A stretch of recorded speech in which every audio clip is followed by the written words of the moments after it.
지난주 화요일 날 아침 일찍 서울에 올라가는데요. 경춘 고속도로 도로변에 이야 진짜 꽃이 너무나 아름답게 폈어요. 거기다가 아침 시간이어가지고 운무가 쫙 꼈는데 이야, 한 폭의 그림 같습니다. 그냥 입에서 주 하나님 지으신 모든 세계 내 마음 속에 그리워볼 때 이 찬양이 저절로 나와집니다. 또 내려오면서 또 동일한 광경을 보는데 그때 같이 대선배님하고 같이 동행을 했는데 목사님 저 그림 좀 보세요. 참 아름답지 않습니까? 그랬더니 그분이 화무는 11홍이요. 그래 말씀하십니다. 그것이 아무리 아름다워도 시비를 가지 않는다. 그런 뜻입니다. 자, 그러나 꽃이 마냥 피어 있으면 어떡하겠어요? 꽃이 피었다 지면서 이제 열매를 맺는 겁니다. 꽃이 피면 벌과 나비를 불러 모으잖아요. 그리고 수정하고 열매를 만드는 긴 여름의 긴 산고 끝에 가을 온 천하에 씨를 내는 것 아니겠습니까? 봄이라 꽃 구경이 좋은 것만은 또 아니에요. 꽃 알러지 때문에 고통당하는 분들이 많이 있습니다. 이로 인해서 알러지성 경막염 또 아토피로 인해서 고생하는 분들이 참 많다고 합니다. 우리 100명 중에 2명 정도가 그렇게 고통을 당한다 그래요. 그래도 어떤 사람은 수경을 쓰고 꽃 구경 나가신 분도 있더라고요. 여러분 구경 그러면 최고 재밌는 게 뭐냐? 사람 구경이 제일 재밌습니다. 특별히 어릴 때 서커스. 시골 장터에 서커스가 왔는데 일주일 동안 서커스를 합니다. 길가에 그 서커스 하는 분이 원숭이를 데리고 왔는데 생전 처음 원숭이를 봤어요. 사람하고 똑같이 생겼어요. 옷도 사람하고 똑같이 입혔습니다. 어린 마음에 저 안에서 뭐 하는가 보고 싶더라고요. 그 연사가 나와서 고춘자 장팔삼인가 하여튼 그 만담을 하는데 겉에서는 들리는데 안에는 보이지가 않잖아요. 한참 거기 머물렀다 왔던 기억도 있습니다. 그리고요 어릴 때 옴니에 극장이 있었어요. 그 시골에 군인들 상대로 토요일날 일요일날 영화 상영을 했습니다. 극장에 가서 이런저런 영화를 봤는데 제 기억에 남는 영화 중에 사형도수라는 영화가 있었습니다.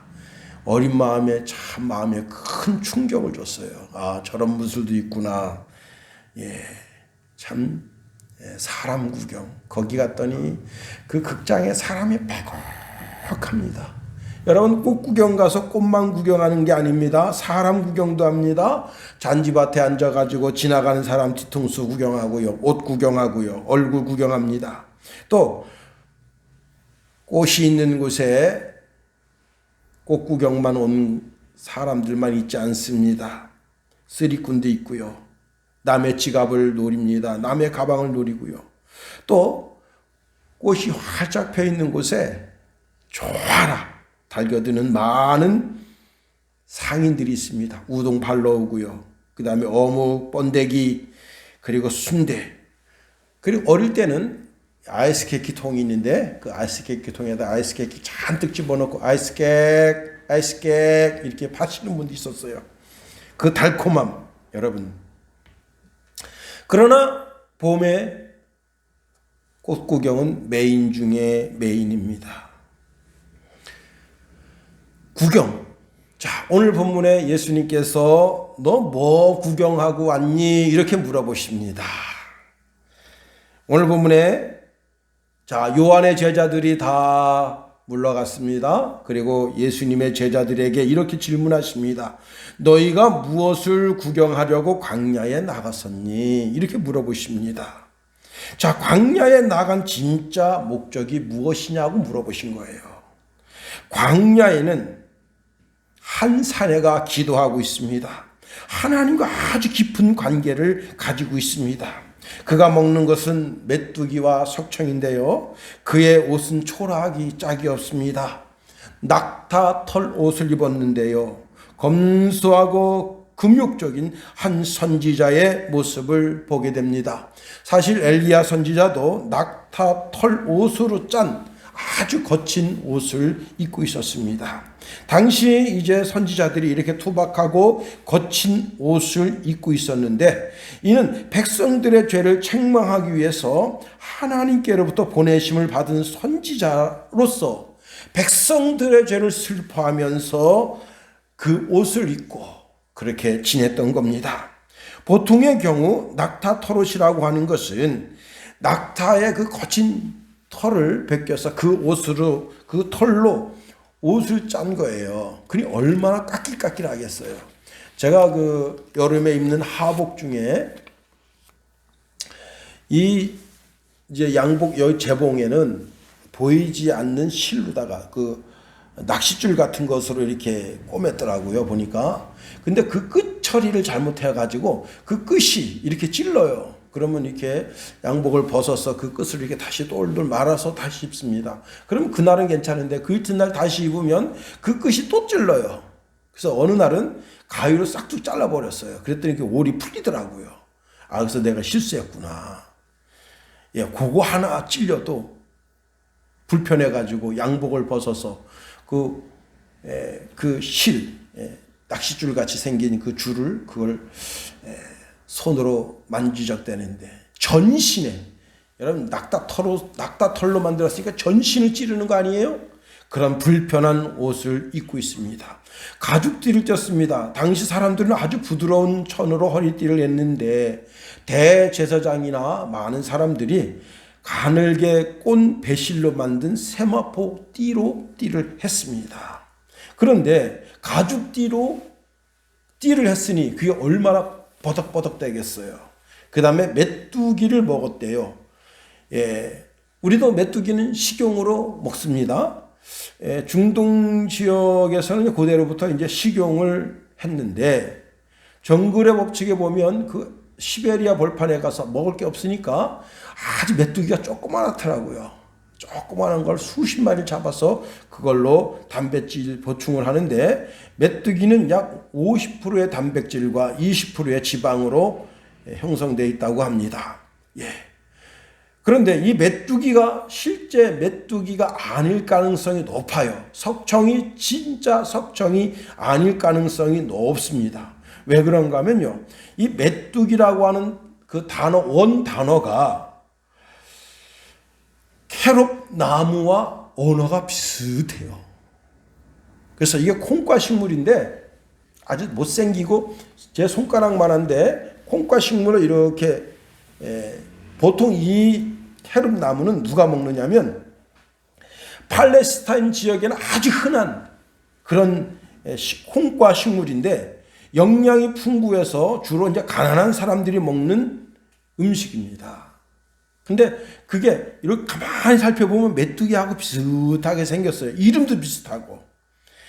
탕자가 먹은 쥐염 열매가 그 동일한 캐롭 나무의 열매라고 합니다. 특별히 영국에서 이 캐롭 나무 열매를 메뚜기라고 부른다고 하는데, 그 열매를 요한의 음식이라고 부르고요. 사람은 먹지 않고 지금은 주로 사료용으로 사용하고 있다고 합니다. 석청은요, 야생꿀로 생각하는데 이게 실제 석청이 아닐, 야생꿀이 아닐 가능성이 높다는 거예요. 왜냐하면 이것이 나무 수액일 가능성이 높다는 거예요. 왜 그러냐? 지금 요한이 어디에 있느냐 하면 광야에 있거든요. 광야에는 꽃이 없어요. 꽃이 없으니까 벌이 없단 말이에요. 벌은 그 반경 거리가 4km입니다. 4km, 반경 8km. 8km 아니니까 여기 벌통이 있으면 이쪽 4km, 이쪽 4km, 8km가 반경이에요. 그걸 좀 멀리 날아가기도 하지만은 보통 반경 8km 안에서 이제 자기 먹이 활동을 합니다. 근데 광야에 꽃이 없으니까 어떻게 그 벌이 거기서 그렇게 꿀을 모을 수 있겠어요. 그래서 이 석청은 무엇으로 생각하는가 하면 종려나무 열매, 그 종려나무 열매가 야자 열매잖아요. 굉장히 달아요. 그게 포도처럼 이렇게 아주 주렁주렁 달려요. 제가 처음에 그 이스라엘 갔을 때 이거 설탕을 너무 많이 쳤구만 이렇게 생각했어요. 이 완전 설탕 범벅이고 이거 해외에서 온 사람들 속이냐고 여기 그냥 아주 달게 만들었다 그렇게 생각했더니 그 가이드가 하는 말이 여기 설탕은 전혀 타지 않는데 근데 엄청 달아요. 설탕 한 대여섯 배 누워서 그걸 막 이렇게 풀어가지고 강제로 발라놓은 것처럼 달아요. 야, 근데 그걸 그 야자 열매를 물에다 딱 담그면 그 당분이 쫙 풀려요. 그러면 그 풀린 물을 석청이라고 했다 하는 겁니다. 또 때로는요, 이게 나무에서 나오는 이제 봄철 되면 이제 시골에 그 나무를 이렇게 절개해가지고 거기서 나무 수액을 받아가지고 통에 담잖아요. 그렇게 나무 수액을 받아서 먹은 것이 아니었겠느냐 하는 그런 추측을 하게 됩니다. 자, 요한이 예수님에 대한 의심을 품으면서 요한이 두 제자를 보내면서 예수님에게 가서 질문을 좀 해봐라. 예수님, 당신 메시아 맞습니까? 우리가 다른 일을 기다려야 할까요? 했을 때 예수님께 두 제자가 와서 보니까 예수님 말씀 증거하시고 많은 병자를 고치십니다. 특별히 이제 맹인을 고치시고 나면서 안진뱅이 된 사람을 고치시고 나병 환자를 고치시고 그리고 귀머거리를 고치시고 심지어는 죽은 자도 살리십니다. 그리고 가난한 자들에게 복음을 증거하십니다. 이것이 뭐냐면 바로 예수님이 메시아라는 사인이에요. 그래서 그 요한의 제자에게 그 이야기를 하십니다. 너희가 가서 듣고 보는 것을 요한에게 알려라. 맹인이 보며 걷는 사람이 걸으며 나병 환자가 깨끗함을 받으며 못 듣는 자가 들으며 죽은 자가 살아나며 가난한 자에게 복음이 전파된다 하라. 누구든지 나로 말미암아 실족하지 아니냐 하는 자는 복이 있도다 하시면서 두 제자를 돌려 보내셨습니다. 자, 그때 요한의 두 제자가 예수님 곁을 떠나니까 제자들이 이구동성으로 말합니다. 야, 요한, 그 믿음 형편없구만. 광야에서 그 회개하라 천국이 가까웠느니라 외치던 그 기계는 어디 가고 이제 감옥에 갇혔다고, 응? 믿음이 아주 형편없구만 하고 요한을 비하했습니다. 그것이 예수님 귓가에 들립니다. 그래서 제자들을 불러 모아놓고 예수님 말씀하십니다. 너희가 무엇을 보려고 광야에 나갔더냐 하시면서 책망하시듯 말씀하십니다.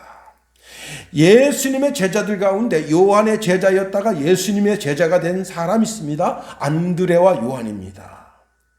이들은 세례 요한이 등 떠밀어서 예수님께 보냈습니다. 이들은 요한이 광야에서 회개하라 천국이 가까웠느니라 하는 말씀을 외칠 때 수많은 사람들이 요한에게 와서 세례를 받고 내가 어찌할꼬 통회하며 회개했던 것을 직접 보았던 사람들입니다. 아니, 예수님을 향하여서 보라 세상 죄를 지고 가는 하나님의 어린 양이라고 소개하며 저분을 쫓아가라 등 떠밀었던 요한을 알고 있는 사람들입니다. 심지어 바리새인과 사두개인을 향하여 이 독사의 새끼들아 하고 아주 날선 말로 그들을 책망했던 그 말을 들었던 바로 제자입니다. 그 요한이 지금 비록 약간의 의심과 그 마음속에 주님을 향한 신앙이 조금 식어졌다고 해서 다른 제자들로 하여금 그렇게 비판을 받고 손가락질 당해야 할 그럴 만한 제자가 요한이 아닌데, 그렇게 하고 있을 때 주님께서 제자들에게 물으십니다. 너희가 광야에 무얼 보려고 나갔었느냐? 왜 광야에 나갔냐? 라고 책망하시듯 말씀하십니다. 그러면서 요한에 대해서 말씀하시기를 이사야 선지자가 예언한 이사야서 40장 3절에 보니까 외치는 자의 소리여 이르되 너희는 광야에서 여호와의 길을 예비하라 사막에서 우리 하나님의 대로를 평탄하게 하라. 그는 구약 성경이 말하는 메시아의 길을 예비하는 자였다 하는 겁니다. 잘 들으세요. 오늘 교회의 목사들, 교사들, 구역장들, 순장들 다 영혼의 안내자들입니다. 특별히 재림하실 예수님을 잘 맞이하도록 그 길을 닦고 있는 자들이에요. 오늘 우리가 제2의 세례 요한이라 하는 사실입니다. 주님 물으십니다. 너희가 무엇을 보려고 광야로 나갔더냐? 아무도 대답하지 못합니다. 이에 대해서 주님이 3번 물으셨습니다. 우리가 3번 질문을 살펴보면서 요한에 대해서 한번 살펴보려고 하는 겁니다.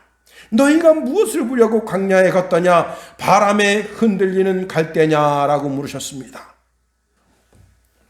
요한이 광야에 있을 때 수많은 사람들이 요한에게 모여들었습니다. 그런데 요한이 광야의 사람이고 기도의 사람이고 말씀의 사람이지만 그는 잠깐 비치는 등불과 같은 존재입니다.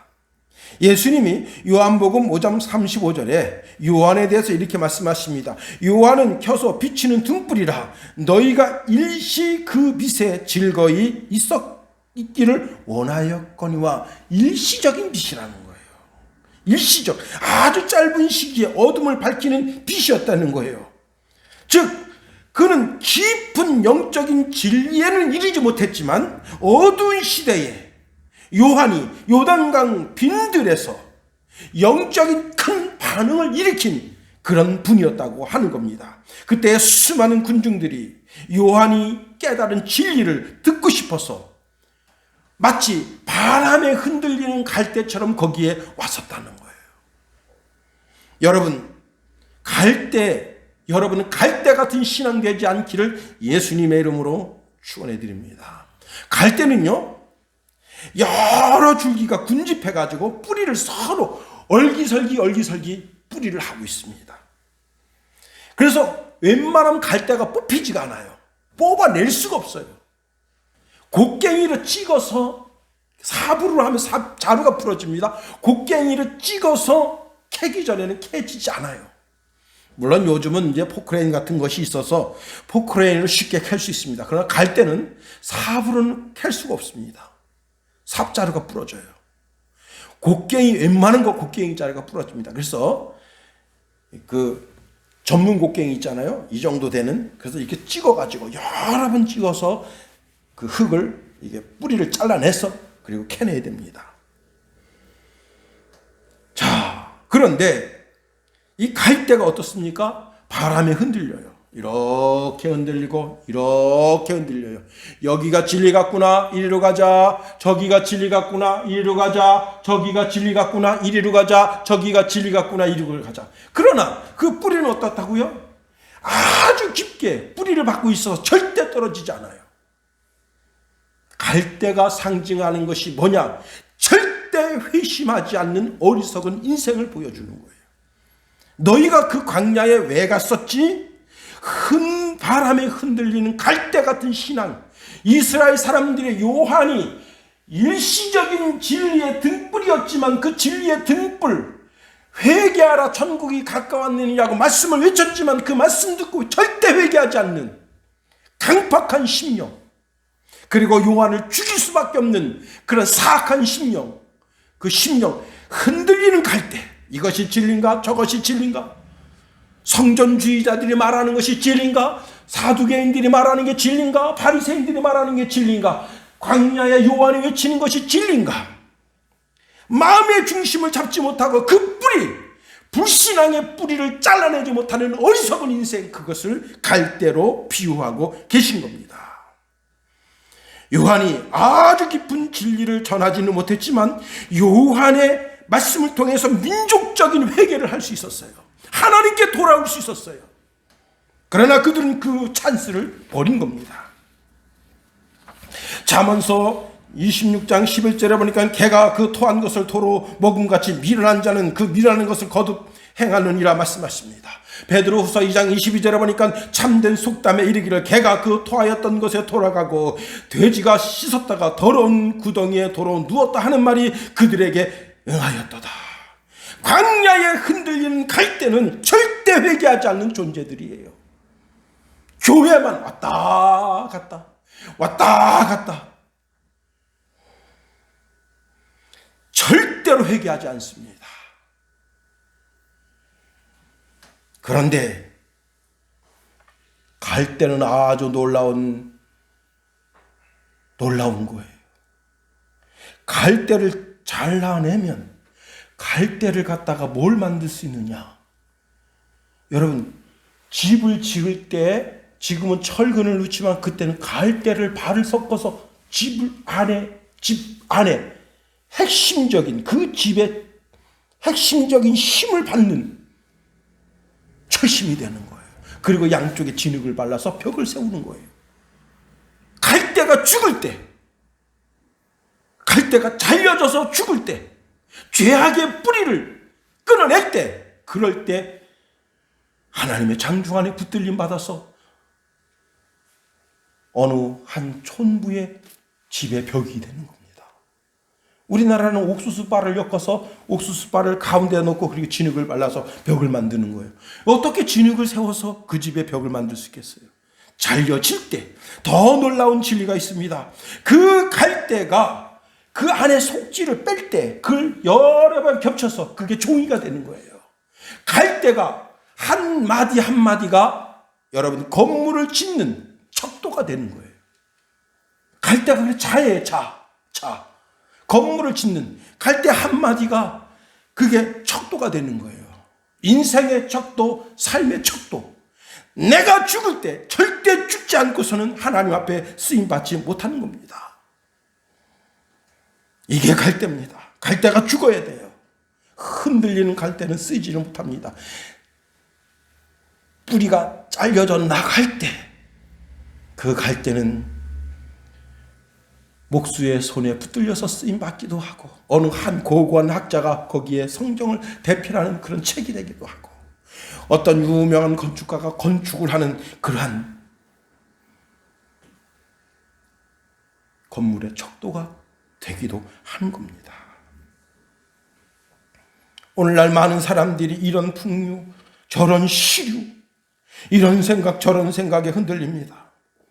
그런데 내 생각에 뿌리가 탁 잘릴 때 그때 나는 죽고 내 속에 예수님의 생각, 예수님의 의지, 예수님의 감정, 예수님의 말씀이 내 속에 들어오면 흔들리지 않아요.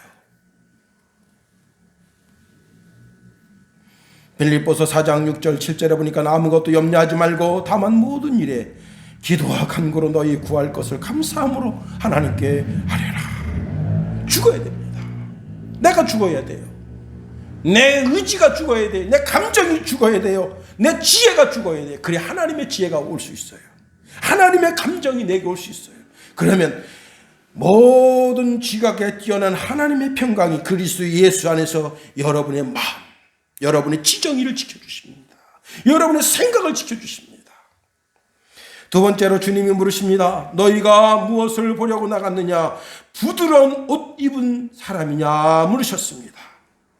요한이 광야에서 패션쇼를 한 건 아니잖아요.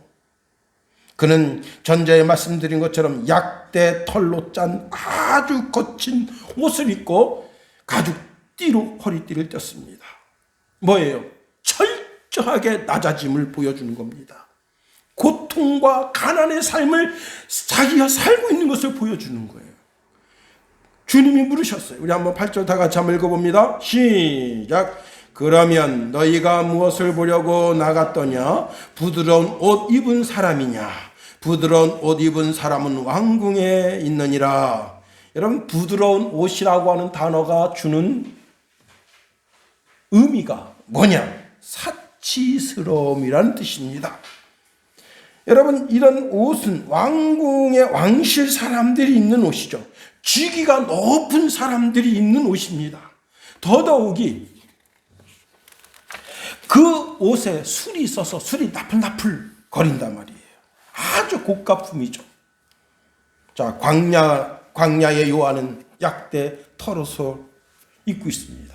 사치와는 전혀 거리가 먼 삶을 살고 있습니다.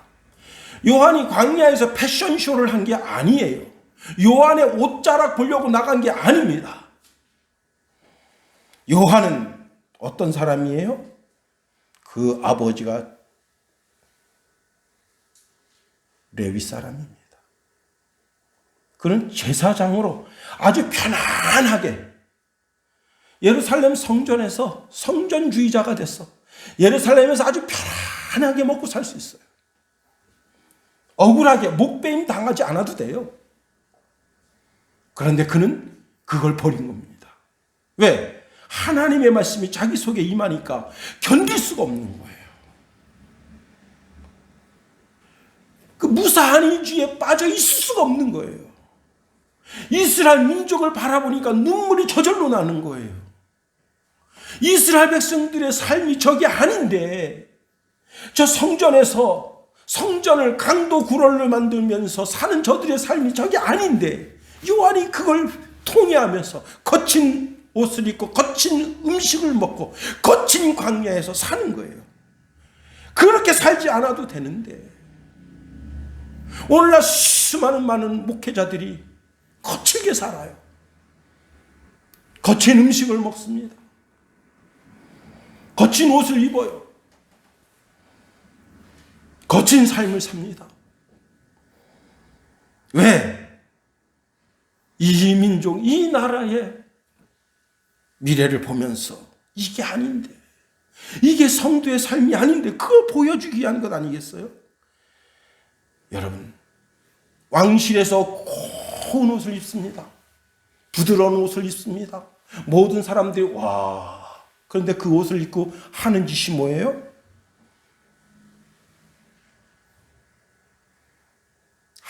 아주 못된 짓을 하는 거예요. 아주 못된 짓을 하는 거예요. 대통령이 좁고 높은 자리에 앉아 있으면서 고운 옷을 입고 못된 짓을 하는 거예요. 국무총리가, 장관들이, 법관들이, 이 나라의 수많은 공기관에 있는 사람들이 아주 못된 짓을 하는 거예요. 국민들의 고열을 짜내는 거예요.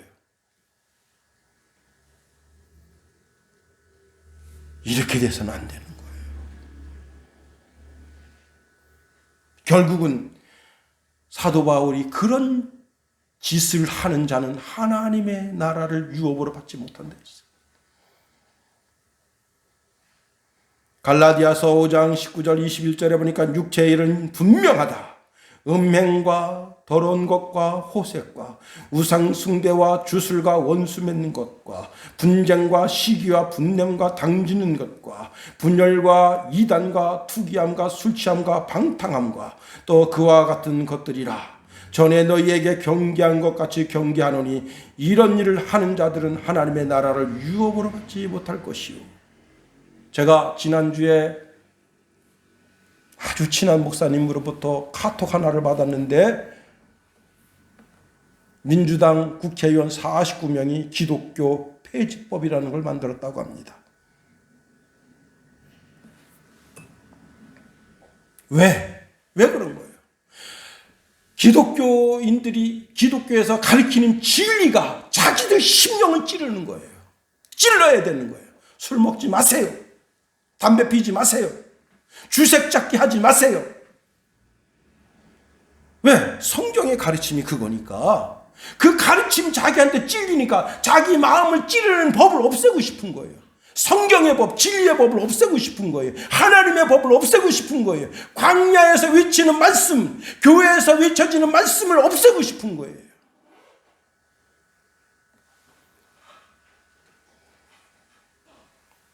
초라하지만 가장 화려한 옷이고 소박하지만 가장 영광스러운 음식인 거예요. 여러분, 우리가 이 땅에 살면서 화려하지 않으면 어때요? 영광스럽지 않으면 어때요? 하나님 은혜 가운데 살 때 예수님이 아주 놀라운 말씀을 하십니다. 이런 말씀을 하셔요. 마태복음 11장 12절에 보니까 세례 요한의 때부터 지금까지 천국은 침노를 당하나니 침노하는 자는 빼앗느니라. 가난한 음식, 거친 옷을 입고 하나님을 추구하고 하나님 바라보고 하나님 말씀대로 살려고 몸부림치는 그 몸부림이 하나님의 나라를 빼앗았다는 거예요.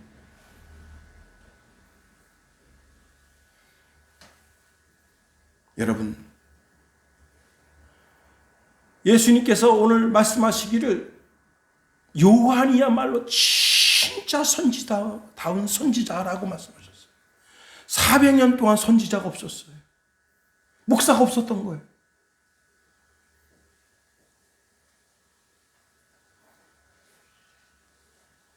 얼마 전 미국의 어떤 목사가 600만 원짜리 신발을 신었습니다. 그게 제가 어떤 분한테 그런 얘기를 했더니 능력이 되니까 그런 거 신을만 하겠죠. 그 목사 천국 가겠어요? 응? 아니 벨트 하나가 2,500만 원짜리? 무슨 벨트로 만들었을까요? 그 벨트를? 저는 중국산 싼 거 그냥 우리나라 돈을 한 5,000원, 6,000원 하는 거 사서 차고 있는데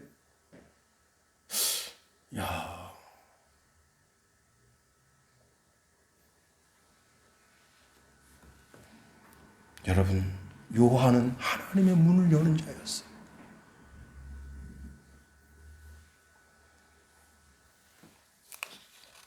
자, 세 번째 질문으로 가봅니다. 예수님께서 세 번째 질문합니다. 9절에 보면 그러면 너희가 어찌하여 나갔느냐 선지자를 보기 이함이더냐 물으셨습니다. 겉으로 보기에는 초라해요. 약대 털옷을 입었어요. 그리고 먹는 것이 현찮았어요. 그리고 먹는 게 현찮으면 어떻게 되겠어요? 사람 빼빼 마른 거 아니에요. 그러니까 요한이 굉장히 마른 거예요. 김용우는 뭐 잘 먹어가지고 점심 때도 그냥 이렇게 융숭하게 먹으니까 아침에도 그냥 제가 계란 후라이 해가지고 토스트 탁 해가지고 먹는데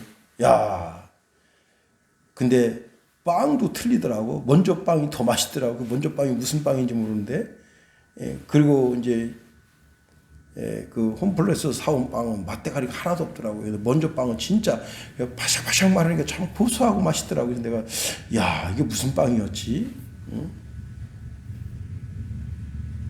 그 빵을 다시 먹고 싶더라고요. 인간적으로 보면 요한 아주 불쌍한 자예요.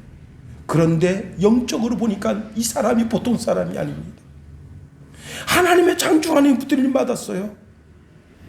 여러분, 하나님의 장중하는 붙들림 받으니까 민족을 위해서, 나라를 위해서 자기 전생애를 바치고더라도 나라를, 민족을 깨우고 싶다. 우리 순양교회가 나라를, 민족을 깨우는 교회가 되면 안 되겠냐 이게. 응? 나라와 민족에서 외치면 안 되겠냐 말이에요. 응? 그렇습니다. 요한은 아주 초라하지만 그는 하나님의 대리자였어요. 즉 하나님이신 예수님이 인정한 선지자였다는 거예요.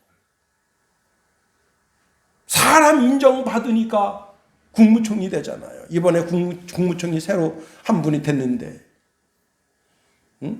대통령이 딱 인정하니까 국무총리를 좀 와서 좀 일 좀 해주십시오. 사람 인정받는 것도 얼마나 복됩니까? 그런데 사람 인정받는 것은 기한이 있어. 기한이 되면 그 자리에서 물러나야 돼요. 그 자리에서 영원히 있을 수가 없어. 그런데 하나님께 인정받는 자리는, 그 자리는 영원합니다. 여러분, 사람에게서가 아닌 하나님에게서 인정받는 저와 여러분이 될 수 있기를 예수님의 이름으로 축원해 드립니다. 특별히 요한은 무엇으로 예수님께 인정받았는가 하면 수많은 사람들을 천국문으로 인도하는 인도자였다. 수많은 사람을 예수님께로 인도하는 인도자였다. 여기 김용호가 자기 안위를 위해서, 자기 안위를 위해서 성도들을 인도하면 그 사람은 가짜예요. 사기꾼이에요. 그러나 저는 저의 안위, 무사안위를 위해서, 저의 안위를 위해서 여러분을 인도하는 것이 아니라 여러분이 예수님을 잘 바라보도록, 예수님을 구주로 모시도록 인도하는 인도자입니다. 10절 말씀 보세요. 요한의 임무가 뭐였느냐? 10절 우리 다 같이 한번 읽어봅니다. 시작. 기록된 바 보라 내가 내 사자를 내 앞에 보내노니 그가 내 길을 내 앞에 준비하리라 하신 것이 이 사람에 대한 말씀이니라. 그렇습니다. 요한은 초림에 예수님을 잘 맞이할 수 있도록 준비한 사람이었어요. 우리는 재림의 주님을 잘 맞이하도록 준비하는 사람들이에요. 여기 있는 김용호가 여러분들이 재림하실 주님을 잘 맞이하도록, 주님이 땅에 천군 천사와 함께 이 땅에 강림하실 그때 주님을 잘 맞이하도록, 여기 목사의 임무가 그렇고 사모의 임무가 그렇고 장로의, 권사의, 집사의 모든 성도의 임무가 다 동일하다. 그거 아니면 아무것도 아니에요. 왜 예수님께 최고의 칭찬을 받았는 줄 알아요? 구약의 수많은 선지자가, 엘리야 같은 거목의 거장의 선지자가 있어요. 아니 엘리사 같은, 모세는 또 어떻습니까? 여호수아는 어떤가요? 아니 사사시대의 수많은 사사들은 어떻습니까? 그런데 왜 그들을 다 제껴놓고 요한을 최고의 선지자라, 최고 영광스러운 선지자라고 주님이 극찬했습니까? 그의 말씀, 그의 삶을 통해서 예수님을 바라보게 했기 때문이에요. 우리도 마찬가지입니다. 우리도 모든 사람들을 잘 인도해서 예수님을 바라보게 하면 동일한 칭찬과 동일한 축복을 받게 되는 거예요. 여기 더 나은 자니라, 이 말은 최고로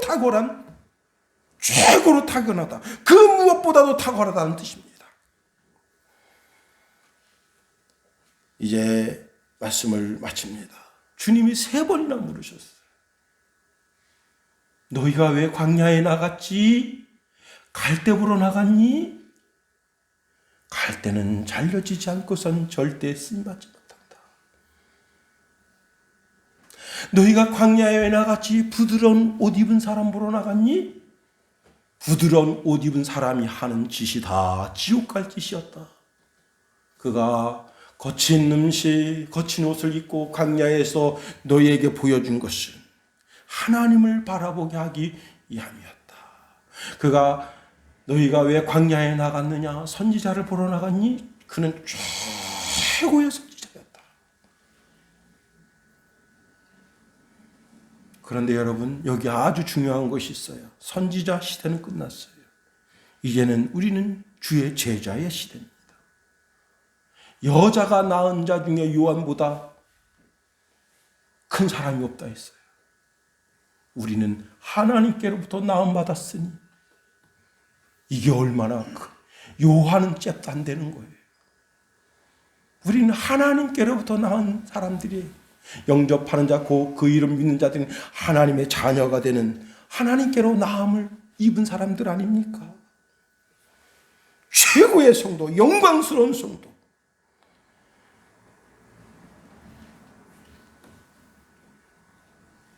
이 한 주간 하나님의 아들, 딸로서, 예수님의 제자로서의 프라이드를 가지고 멋지게 생활하는 저와 여러분이 다 될 수 있기를 예수님의 이름으로 축원해 드립니다. 기도하겠어요. 하나님 감사합니다. 하나님 우리를 붙잡아 주시옵소서. 우리가 약해요. 우리 쉽게 무너져요.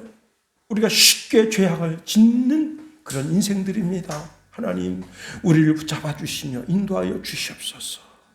이 한 주간 주님의 장중 안에 붙들림 받기를 원합니다. 주의 날개 깃으로 덮어주길 원합니다. 예수님의 옷자락으로 덮어주시길 원합니다. 그래서 한 주간도 승리하며 사는 주의 백성 되기를 원합니다. 예수님 이름으로 기도합니다. 아멘.